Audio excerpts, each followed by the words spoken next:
What's up, guys? Welcome to a new type of video playlist.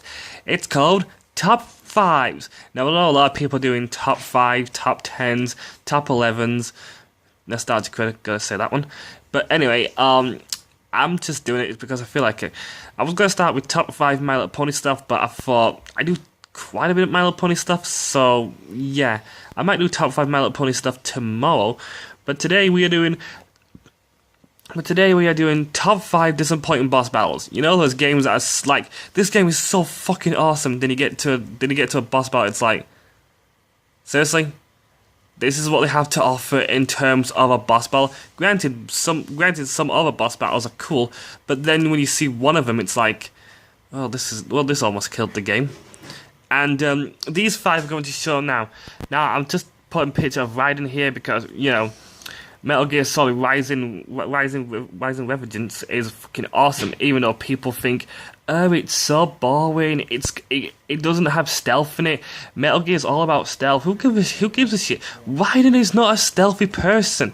Well, you can actually be stealthy with Raiden, though, but he's a person that goes cut, slash, and just kills people relentlessly, no matter what you care about.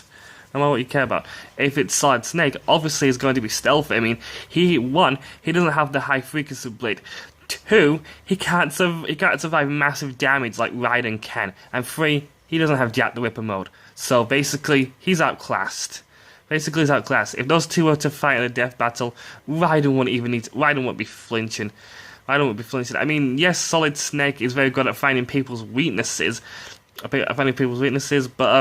in the game they tried to find Raiden's weakness, but basically it just made him more pissed and angry than ever, and that's how he unlocked Jack the Ripper mode, and then he just killed them all. So yeah, he's kind of like the Hulk, but with a cool ass sword. Anyway, we're going to do like a top 5 today. We're going to do a top 5 disappointing boss battles. First up at number 5, DMC Mundus. Now I know a lot of people like the old Devil May Cry series. It's really good. I'm not very good at completing the game. I suck at it. The new DMC series, I can complete easily. Now, some of the boss battles are weird, consisting of a succubus that looks like a corrupted testicle. No, seriously, it actually does like that. And then you've got to fight a woman who is pregnant with a baby that can actually send the baby out of her belly to attack you. It's like, what the fuck kind of drugs were you on? No, seriously, what drugs were you on? But then there's this guy called Mundus. He's supposed to be the king of the underworld, the king of all the demons, basically. Even more powerful than Satan. And this is what his form is. Right, his face is intimidating. I will admit, though, he looks intimidating as like a bald guy, you know, like intimidating bald guy, kind of like Luthor. But this is what it comes out as. He's the king of the demons, and this is his final form. You would think he would have been more impressive than this. The king of the demons turns into this. Hello, Dante has fought bigger things than that before, and this is the thing you sent for him. You might as well just send 10 sentinels at him and he'd still kill him.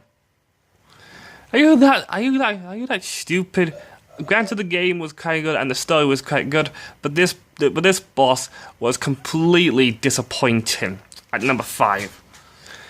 Anyway, at number 4, we have South Park: The Stick of Truth, Kenny. Now, the South Park Stick of Truth game was fucking funny and awesome, especially when you get to Fart. Now, seriously, that part was funny. When you get to Fart. It was hilarious. And especially when you get to also poo in the game as well. I mean, it was funny when you get to poo. And then you get to pick up your own poo and use it as a weapon. And then it makes him sick. It literally makes him sick. But, now, Kenny had no type of, not a lot of character development in the game, basically. It was basically him going, which is kind of a Kenny thing there. Basically, and the team was trying to collect the Stick of Truth from Clyde, I think it was, who was banished by Cartman. but basically Clyde didn't do his job correctly, and then Cartman's like, you better let him spend his time forever, which Cartman's a fucking prick. Let's be honest here. He's a tall asshole. But yeah, number 4 basically, it was a good game. It was a good game, but it just made no sense. Out of nowhere, Kenny was a villain.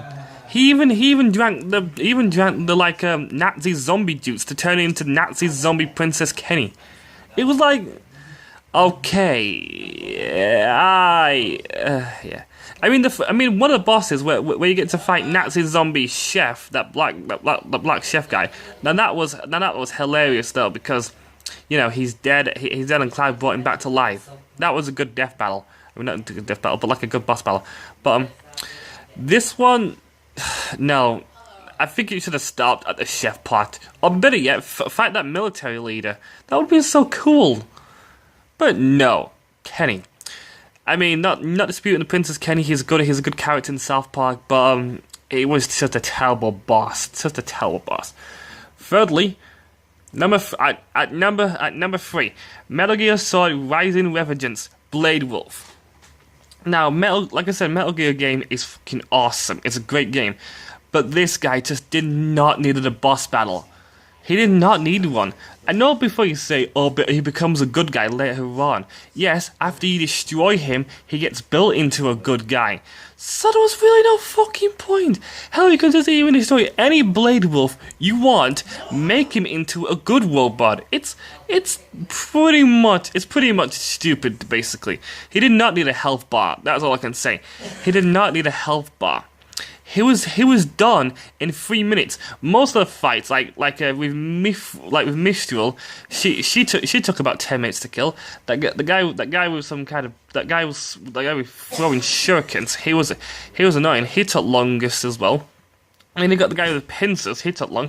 Then you got Samuel Rodriguez. He was good. He was actually one of my favorite ones. Better than the final boss, that senator guy. He was one of my favorite those because they both had a high frequency blade and it was swords clashing. This guy has a high frequency chainsaw. A fucking high frequency chainsaw. What? That sounds cool, but it was pathetic. It was pathetic. That goes at number 3. At number 2, now PlayStation All Stars Battle Royale is like Super Smash Bros, but it's basically PlayStation characters. You've got Cole McGrath, good or dark side, whichever one you choose from. You've got Dante, which is the DMC Dante, the DMC Dante, like the new one. You've also got Nathan Drake, Sweet Tooth. You've also got Raiden in there as well, but aside from all the cool-ass characters, you fight one of the stupidest bosses ever. Now, in Super Smash Bros., Master Hand was cool because he could fire off Ki Blast and Finger Blast and pummel you. Hell, he could also summon, like, powerful monsters. He could also summon yourself to fight yourself. What does Polygon Man do?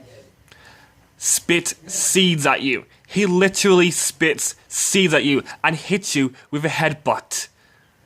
That is pathetic. Hell, if he misses, it also hurts himself, and he becomes confused. It's easy to dodge him. He is super slow. Master Hand was fast. Polygon Man is super slow. He is so slow that even Slowpoke would be like, dude, even I'm faster than you. Really slow. At number 2, Battle Royale Polygon Man. PlayStation All Stars Battle Royale, so to say. Polygon Man. He was terrible. Terrible boss. Good game though. Good game. Terrible boss. And at number 1, we have Batman Arkham Origins, the Electrocutioner. Now, Batman Arkham Origins, to some people said it was shit. The graphic was terrible. It was okay, considering it was only done by Warner Brothers. Yes, only done by Warner Brothers. Rocksteady had no part of the game. Rocksteady has made every single Batman game except for Origins. When they came back for Arkham Knight, all the boss battles were pretty much fucking awesome. But this one was a disappointment. Now, he comes out all imitating, saying, I'm going to break you, Batman. I'm going to kill you, revive you, then kill you again. I was like, oh, this should be awesome. And I went to go kick him in the face, and then he was instantly down. It was like, Really? That's a boss? He had a health bar, and in one punch, he had a bar. He was down. Now, I'm not going to make a One Punch Man joke, because that is just one punch below me. Anyway. He was just a terrible boss battle. This one could have easily been skipped. Before you say, but what about Electrocution's gloves? The Joker kills him, kicks him out a window, you get his gloves. You don't have to see him to get his gloves. Just loot his... Hell, Batman loots his body just to get his gloves. He's that pathetic. The only good thing about him was his electric gloves, which are fucking awesome in the game, which are cool to knock people out with. But that's the only thing good about him. He's one of the worst Batman villains you could ever put in a video game. I bet he could do something good in the comics, but in this game, they just dumbly played him. Hell, even the Joker can take a beating, and Deathstroke. And they're fucking human. They can take a beating much better than a Shimhang. Even Black Mask, again, another human. But he cannot take a beating. One kick to the face, and he was instantly down. I just don't believe this. But anyway, guys, thanks for my top 5 disappointing boss battles, and be sure to look for another top 5 coming on. What day are we on? Coming on Friday, or maybe Friday or Sunday, give or take. But Thanks for that time, everyone. See you next time. Bye.